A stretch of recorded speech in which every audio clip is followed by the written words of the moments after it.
I'll never forget the sound of champagne hitting my face. Not the taste, not the cold, the sound. That sharp splash mixed with Eleanor Ashford's laughter as she called me trash in front of 200 people. My hands were shaking so badly I could barely hold the pen, but I signed those divorce papers anyway. Lucas stood there with his arm around Diane, both of them smiling like they'd just won the lottery. And me? I was the joke, the punchline. The orphan girl who actually thought she could be part of their world. But here's what none of them knew. Not Lucas, not his cruel mother, not his arrogant father or his spoiled sister. 3 hours before that Christmas party, I'd gotten a phone call that changed everything. A call that would turn their empire into ashes and make them beg for mercy they'd never shown me. If you believe karma is real and love watching bullies get exactly what they deserve, you need to hear this story. Hit that subscribe button and turn on notifications because what happened next, trust me, you won't see it coming. Drop a comment if you've ever been underestimated, because Magnolia's revenge. It was biblical. Now let me take you back to that night. The night my nightmare became their worst fear. The Ashford mansion looked like something out of a fairy tale that night. Snow was falling in thick, perfect flakes, covering the manicured gardens in white. The Christmas tree in the main hall had to be at least 20 feet tall, covered in gold ornaments and white lights. Guests arrived in fur coats and expensive wool suits, their breath visible in the cold December air as valets took their keys. I stood at the service entrance in my cheap cream-colored sweater and old brown coat, the only winter clothes I owned, watching all of it like I was looking through a window at someone else's life. I'd been married to Lucas Ashford for 4 years.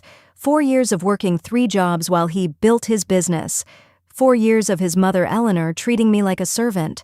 4 years of his father Gregory looking at me like I was dirt on his expensive shoes. 4 years of his sister Vanessa posting photos on social media with captions about how some people don't know their place. I was an orphan. I grew up in a state facility with 17 other kids, sleeping on a cot that smelled like bleach and mothballs. I never knew my parents. Never had a birthday party. Never owned anything that wasn't donated or secondhand. When Lucas noticed me at the coffee shop where I worked, I thought it was a miracle. He was handsome, charming, from a wealthy family. He said he loved me. He said none of that other stuff mattered. I was so stupid. Eleanor answered the door herself that night, wearing a burgundy velvet dress that probably cost more than I made in 6 months. Her diamond necklace caught the light from the chandelier, and she looked at me the way you'd look at a stain on your carpet. "You're late," she said. "The guests need drinks. Get inside and make yourself useful." Not hello, not Merry Christmas, just orders. I swallowed my pride, I'd gotten good at that, and walked into the house that had never felt like home. The party was already in full swing. Men in charcoal and gray suits talked about stock portfolios and golf courses. Women in silk dresses and fur shawls laughed about their winter vacations in Aspen and Paris. And there was me, weaving through them with a tray of champagne glasses, invisible except when someone needed a refill. I saw Lucas across the room, and my heart did this pathetic little jump it always did. He was wearing a dark suit that fit him perfectly, his hair styled just right. But he wasn't alone. There was a woman next to him, beautiful, tall, wearing a champagne-colored gown that hugged her like water. Her hand was on his arm. Her name was Diane. I'd heard Vanessa mention her before, always in that sing-song voice she used when she was being deliberately cruel. "That's Diane Richardson," Vanessa had told me once. "Her father owns Richardson and Associates.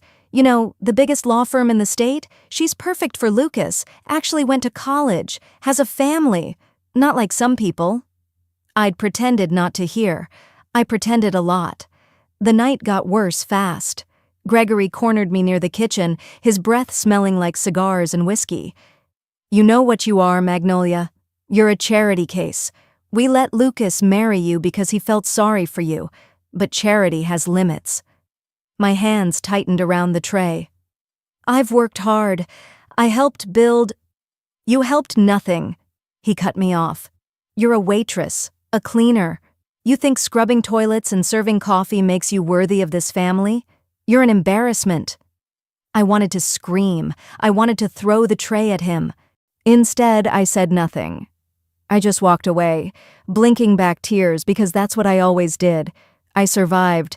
I endured. I told myself it would get better. Then Lucas called for everyone's attention. The room went quiet. He was standing on the raised platform near the Christmas tree, Diane right beside him. My stomach dropped. I knew. Before he even opened his mouth, I knew.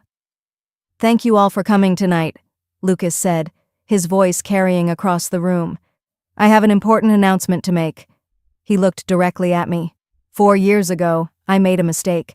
I married someone I thought I loved, but I've realized that mistake has held me back long enough. People were staring at me now, all of them. Some looked uncomfortable, most looked entertained. Lucas pulled out papers from his jacket pocket. "Magnolia, these are divorce papers. I'm correcting my mistake tonight in front of everyone who matters, so there's no confusion about where we stand." The room started spinning. Eleanor stepped forward with this triumphant smile on her face. She'd planned this. They all had. "Sign them," Gregory said loudly. "You came from nothing. You'll leave with nothing. That's what the prenup says." I walked toward Lucas on shaking legs.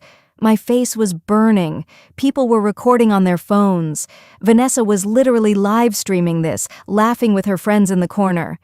"Did you really think you belonged here?" Diane whispered as I got close. "Look at you. Look at your clothes, your background. You're nobody." Lucas handed me a pen. The papers were already open to the signature page. I tried to read them, but the words were blurry through my tears. Prenuptial agreement. 0 assets. 0 compensation.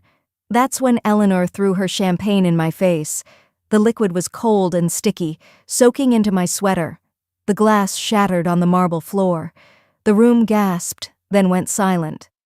"That's for wasting 4 years of my son's life, you filthy beggar," Eleanor said. I signed. My hand was shaking so hard the signature didn't even look like mine, but I signed. What else could I do? I had nothing. I was nothing. At least that's what they'd convinced me to believe. Lucas handed me $500 bills. "For the bus. Consider it charity." Security guards grabbed my arms, actual security guards like I was a criminal, and dragged me toward the door. People were laughing, taking pictures.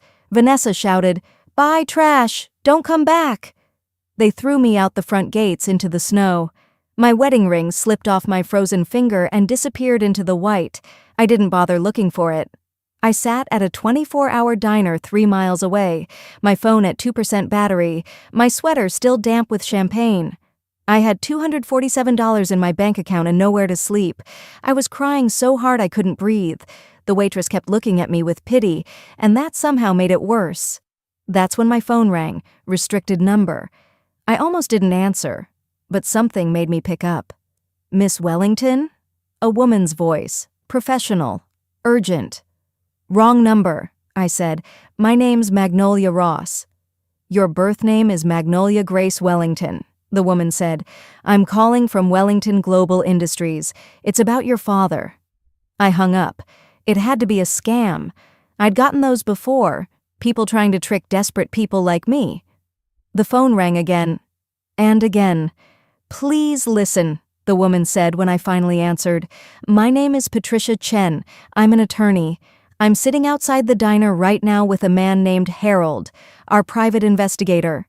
We've been searching for you for 24 years. If you give us 5 minutes, we can prove everything." I looked out the window. There was a black car in the parking lot. 2 people got out, an elderly man in a tan overcoat and a sharp-looking woman in a gray pea coat. They walked into the diner and sat down across from me like this was completely normal. Harold slid a folder across the table. "Open it." Inside were photographs, DNA test results, legal documents, birth certificates, and a picture of a woman who looked exactly like me, same eyes, same face, holding a newborn baby. "That's Catherine Wellington," Patricia said quietly. "Your mother. She died the night you were born." I couldn't speak, couldn't breathe. Harold leaned forward. "Your father is Jonathan Wellington. He owns Wellington Global Industries, hotels, real estate, technology. It's a $6.2 billion empire. You were stolen from the hospital the night your mother died by a nurse named Ruth Coleman. She raised you in poverty, never told you the truth. When she died, she left a confession letter. It took us 8 years to track you down." "This is insane," I whispered. "Your father is dying," Patricia said. "Pancreatic cancer. He has maybe 6 months left. His dying wish is to meet his daughter, to give you everything that should have been yours from the beginning."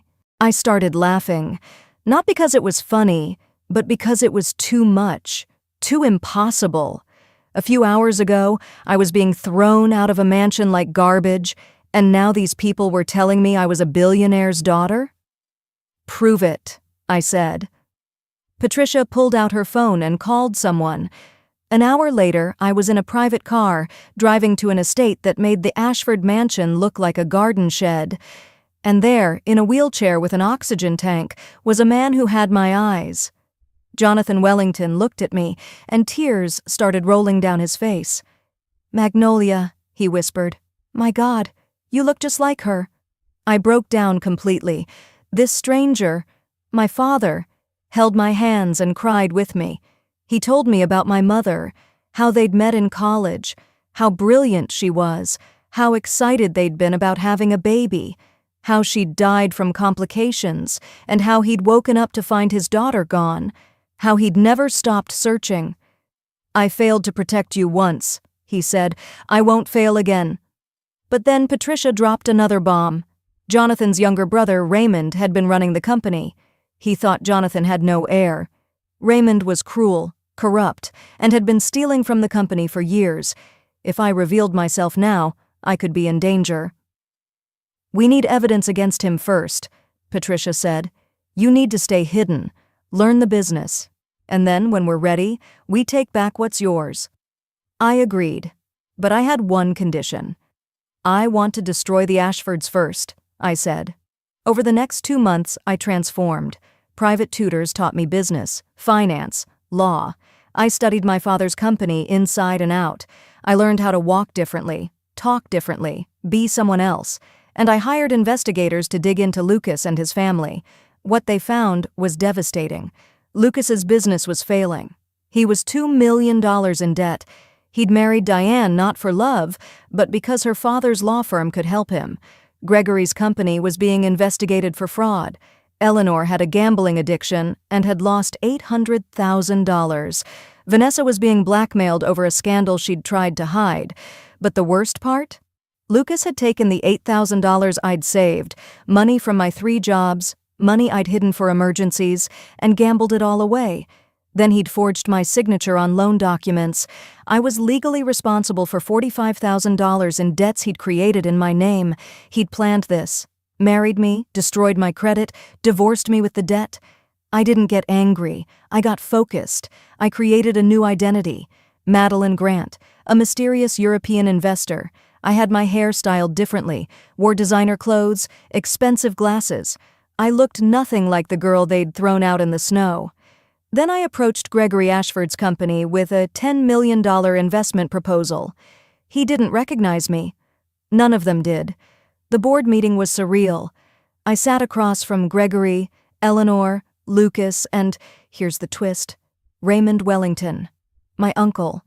Turned out he and Gregory were partners in a shady real estate scheme.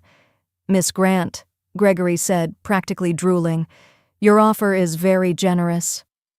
"I believe in investing in the right people," I said, looking directly at Lucas. He kept staring at me like something was familiar, but he couldn't place it. Eleanor insisted on a celebration dinner at the mansion, the same mansion where they'd humiliated me. I wore an elegant taupe cashmere dress and walked through those doors like I owned them. Lucas was there with Diane, who was now his wife. She was pregnant. But my investigators had already told me the truth. The baby wasn't Lucas's. She'd been pregnant before they even got married. The real father was her ex-boyfriend Eric, and she'd trapped Lucas for his money. During dinner, I asked about Lucas's previous marriage. "Oh, that!" Eleanor laughed. "He was married to some orphan trash. We got rid of her." Lucas actually smiled. "Biggest mistake of my life, marrying her, not divorcing her. I recorded every word. Raymond pulled me aside later. "Something about you feels off," he said. His eyes were cold. "My brother keeps sending spies to investigate me. If you're one of them, you should know. I've destroyed people for less." "I'm just an investor," I said calmly. But I knew my time was running out. Then Patricia called. Jonathan had collapsed. He was in the hospital, dying faster than expected. I rushed there, and he grabbed my hand with what little strength he had left. "Finish this," he whispered. "Take what's yours. Destroy them all." I made my decision right there. No more waiting. I called an emergency shareholders meeting at Wellington Global Industries. I invited everyone, the Ashfords, Raymond, the media, investors, board members. I told them Madeline Grant was announcing a major merger. The conference room was packed. Raymond sat in the front row, confident. The Ashfords were excited, thinking they were about to get rich. I walked in wearing a burgundy wool dress. I looked different again, more polished, more powerful. I stood at the podium and looked at every face in that room. "My name is not Madeline Grant," I said. I removed my glasses. Lucas's face went white. "My name is Magnolia Grace Wellington. I am the daughter of Jonathan Wellington and the sole heir to Wellington Global Industries." The room exploded. People were shouting. Cameras were flashing. I didn't stop. "I have evidence that Raymond Wellington embezzled $50 million from this company. Federal agents are outside ready to arrest him." I nodded, and agents walked in. Raymond tried to run. They tackled him to the ground. "I have evidence that Gregory Ashford engaged in fraud and illegal real estate schemes with Raymond Wellington." More agents. Gregory was handcuffed. Eleanor started screaming. Vanessa was crying. I turned to Lucas. "You threw $500 at me and called it charity. You said I came from nothing." I held up documents. "I now own the building your family's company operates in. You rent from me. Effective immediately. Your lease is terminated. You have 30 days to vacate." Lucas looked like he was going to be sick. "You stole my $8,000. You forged my signature and saddled me with $45,000 in debt." I smiled. "I've transferred those debts back to your name, legally. You now owe every penny." Then I faced Eleanor. "You threw champagne in my face and called me trash." Security stepped between us as she tried to lunge at me. "Wellington Industries is pulling every investment from Ashford Corporation. Your company will collapse within weeks." Eleanor fell to her knees, sobbing. Finally, I turned to Diane. "You're pregnant with another man's child. Lucas doesn't know, does he?" I projected text messages on the screen behind me, Diane and Eric planning the whole scheme. Lucas stood there, completely broken. I walked out of that room with my head high. Behind me, I could hear them screaming, crying, destroying each other. My father died 3 days later. I was holding his hand. His last words were, "Your mother would be so proud." 6 months later, I stood in the office that was now mine. Wellington Global Industries was thriving. I'd cleaned house, made it ethical and transparent. I'd opened scholarships for orphans, built affordable housing, used my fortune to actually help people. The Ashfords? Gregory was in prison. Eleanor was bankrupt, living in a 1-bedroom apartment. Lucas was working at a gas station, drowning in debt. Vanessa had disappeared, too ashamed to show her face. Diane's baby was born, and Eric had abandoned her too. Raymond was sentenced to 15 years in federal prison. I visited my parents' graves that winter. Snow was falling, just like it had been that night at the Christmas party. I placed flowers on both headstones. "I was never the trash they said I was," I whispered. "I was always your daughter." I walked away from that cemetery knowing the truth. They didn't break me. They freed me. Every insult, every humiliation, every moment of cruelty, it all led me here. To the life I was supposed to have, to the power I was meant to hold. I am Magnolia Grace Wellington, and this is just the beginning. And that's how I went from signing divorce papers in tears to owning everything they thought they'd taken from me. If this story gave you chills, hit that like button right now. Subscribe and turn on all notifications because I have more powerful revenge stories coming your way that will restore your faith in karma. Comment below, did I go too far or was this perfect justice? I read every single comment and I want to know what you think. Share this with someone who needs to remember that underestimating people can be the biggest mistake of your life. Thanks for watching, and remember, your darkest hour might be right before your greatest victory. See you in the next one.